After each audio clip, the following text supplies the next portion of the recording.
The hierarchy of the DC universe is about to change with Black Adam. I went and saw the movie last night, so we gotta talk about it. We're gonna be talking review, breakdown, some comic origins, and all that, but before I get into it, welcome to NonStopAntonio, where I talk about everything nerdy. If you like content just like this, hit the subscribe button for more, and I hope you enjoy this video. Let's start off with some of the non-spoilery thoughts first, before I get too far into this. The Black Adam movie was decent. It's not anything that I think that's top tier DC, but it's not bottom tier. We've had like a million times worth DC projects than this, most of the Snyderverse movies in my opinion, but I like this movie. It wasn't bad, and it was a lot of fun. It had some great moments in it. It looked absolutely amazing. Like, the CG in it was pretty flawless throughout most of the movie. There was obviously going to be parts where like, that's kind of weird, but it wasn't that bad. The JSAs introduction was done really well. I thought all the characters had great chemistry on screen, and funny part is, they had better chemistry than the entire Justice League cast,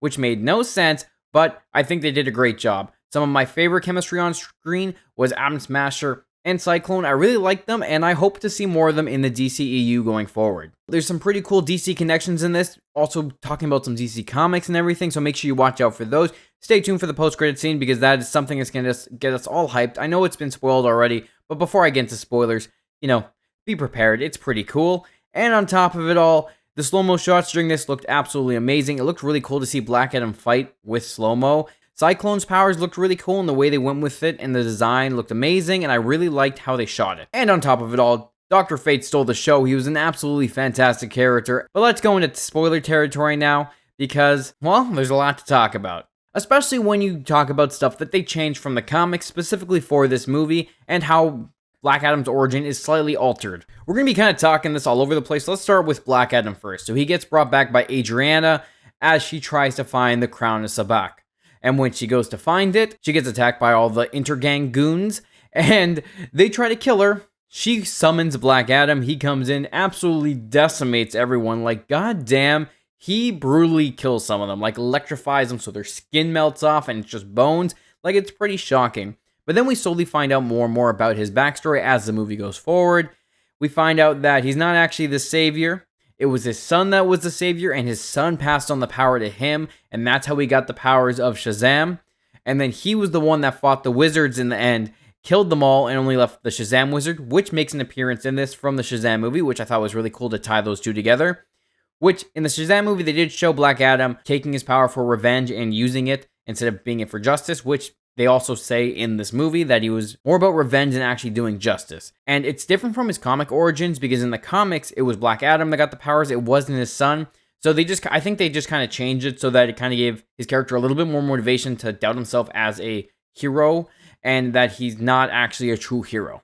And it was pretty cool to watch Black Adam go through this world, absolutely just being an anti-hero, being a villain, and just killing guys left and right. Hawkman getting mad at him for doing it, and him just not really giving a shit. And I like it too, because we had the JSA come in, we get them introduced, Amanda Waller recruits Hawkman to get his team together, we got Dr. Fate, we get Cyclone, we get Atom Smasher. Both Cyclone and Atom Smasher are newbies, and they're just getting into the game. And I thought it was really interesting that we got these like younger kids going to help them, which really they probably should have got a little bit more bigger guns for this, because they were underprepared. They got their asses absolutely handed to them by Black Adam, but watching the fight was cool because Hawkman and Black Adam go head to head, and Dr. Fate kind of just watches it all goes down because he knows the future and just kind of hangs out. Again, Dr. Fate stole the show. I really like the character in this, and it really sucked that he had to die at the end of the movie.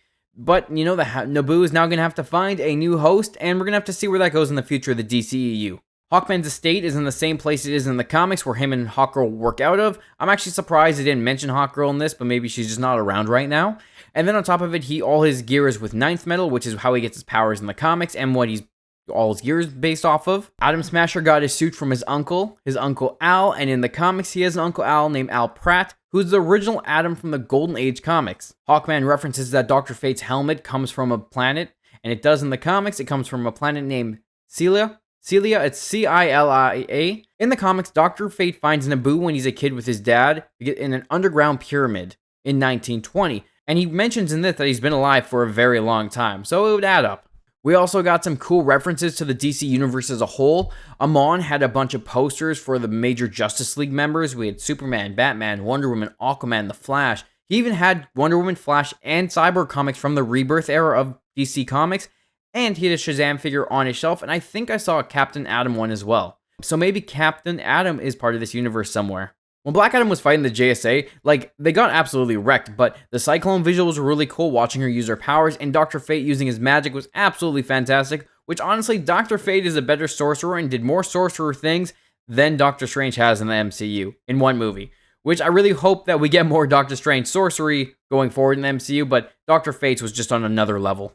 And it was funny watching Atom Smasher kind of bumble his way through the missions. He went the wrong way when going after Black Adam. Then he gets knocked out by Black Adam. He almost hits Black Adam, but then puts his hand up saying, "Watch where you're going," and hits Hawkman, which is just really funny moments in the serious movie, and I enjoyed Atom Smasher's presence. We also find out about Cyclone's origin in this. She mentions that she was kidnapped by a scientist who injected her with nanobots, which is like the comic book origin of her, which in the comic book, she was also kidnapped by T.O. Morrow, the mad scientist who created the second Red Tornado. He injected her with Red Tornado's technology nanobites. Then those effects did not manifest until years later when she got older. And on top of it, she's also the granddaughter of the OG Red Tornado. One of the moments I really like from this as well is when Adriana turns around to the JSA being like, "Why are you stopping Black Adam? He's here. He's our savior. What have you done to help us? Intergang has taken over our country for years, and you guys have never stepped in to help. JSA is supposed to be heroes. The heroes of Earth are supposed to be heroes, but they don't actually help a lot of these countries who are being oppressed and being attacked by groups like Intergang. And then they finally have their own hero, and the JSA tries to stop him because he's too powerful. And then after that is when we find out about the Black Adam only caring about revenge. But this is kind of where he gets his hero moment, because he goes and helps the JSA save Amon from Ishmael. And Ishmael, right off the bat of the movie, I knew he was sinister because he was standing behind Adriana when they were in Black Adam's tomb, prison, and he was just really creepy. And then we find out that he's actually the villain. He's the one that got Intergang to go after them, and he's the one that's after the crown to make Sabbac. And we find out later that he's the descendant of the person that Black Adam killed way back in the day. So he gets the crown, he goes to put it on, Black Adam murks him, and that seems to be the end of it. Black Adam gives himself up, goes with the JSA to a Task Force X prison, which is seemingly in the Arctic, which Harcourt from Peacemaker is there, and she's the one taking him in and putting him in the cell. Black Adam has gone and done this because he's seen as someone who's not a savior. He helped save the kid, and then he's atoning for his crimes, pretty much. However, that goes to shit when Ishmael wakes up in hell, says Sabbac, becomes Sabbac, and then goes back to Kahndaq to take over. And Dr. Fate has to fight him by himself to make sure the JSA survives, wakens Black Adam to get him out, to get Black Adam to come take down Sabbac. Dr. Fate dies, unfortunately, which kind of sucks, but I hope we do get to see a new host in the future. Hawkman goes and takes on Sabbac by himself, and in the comics, the way Sabbac gets his powers is by saying Sabbac. I wasn't really sure about this before, but Sabbac is actually an enemy of Captain Marvel and the Marvel family with the demonic superpowers. When he says the name, he gets the power of Satan and a bunch of other demonic beings. And Ishmael is actually the second Sabbac. In the comic, he's a Russian crime boss, which is different from the movie, obviously. It makes more sense for his origin to be this way. But of course, we get Black Adam absolutely wrecking his shit with the help of Hawkman. Hawkman using Naboo's helmet, and Naboo's helmet disappears at the end of the movie, which I'm assuming is to go find another host. But it was really cool to see Hawkman actually work with Black Adam. Of course, I'm not going to see eye to eye, and he's only leaving them for now. Black Adam really becoming the savior of Kahndaq, and I can't wait to see more of this future with hopefully him fighting Shazam in the future and Superman. Because at the post-credit scene, we get Superman. In the mid-credit scenes, we have Amanda Waller telling Black Adam that he has to stay in Kahndaq. That is his prison. He cannot leave there. And he turns around and he's like, well, no force on Earth can stop me. And she's like, well, we have other forces that aren't from Earth. And then Superman shows up. Henry Cavill Superman with the curl and a bright suit. We finally have Superman back. And I am happy because Henry Cavill plays an absolutely fantastic Superman. He hasn't had the best writing, so I'm glad he's back. And hopefully we'll get a proper Superman on the big screen. That's all I can hope for anyways. But I want to talk about some of the comic origins for some of the characters that I haven't talked about yet, which is Adriana Tomez. In the comics, she's actually Isis, Black Adam's wife. She gets her powers from the amulet of Isis, and she has the power to control the forces of nature. She was a refugee who was enslaved and brought to Black Adam by Intergang as a gift. And upon freeing her, Black Adam found out that she was unafraid and highly vocal about how he could change his country for the better. Which seemingly in the movie, he's probably going to get together with Adriana in the future, and she's going to be his wife. That's what I'm thinking anyways. So Almond Tomez in the comics was actually Adriana's brother and not her son. And it's a little different because he was also a slave who was in a bunch of child slavery rings. And Adriana and Black Adam went around looking for him until they could find him. And then he became part of the Black Adam Shazam family. This was a good movie. Nothing too fantastic, nothing shitty. I think it was well done. And I think that it kind of leads more into the future. I wasn't really excited for this movie because it was just Black Adam. Except, you know, I'm glad that it introduced us to the JSA. It introduced Superman to us again, bringing him back into this universe and showing us where he stands, bringing us Black Adam, and setting him up for possible Shazam Superman movies in the future. I'm looking forward to seeing where it can go, and hopefully the DC universe actually does get better, because I love DC Comics, and I just hate that we haven't got really that much good DC projects in the last so many years. We had Suicide Squad, we had the Batman, and so everything else was kind of mediocre. Like, I wouldn't say any of the movies were amazing other than a couple of them. So I'm hoping that this could be the turn of new DC good movies. I really hope Shazam 2 is good. I really hope Aquaman is good. And I really hope The Flash is good, even though we'll see. We'll see what's going to happen with that one.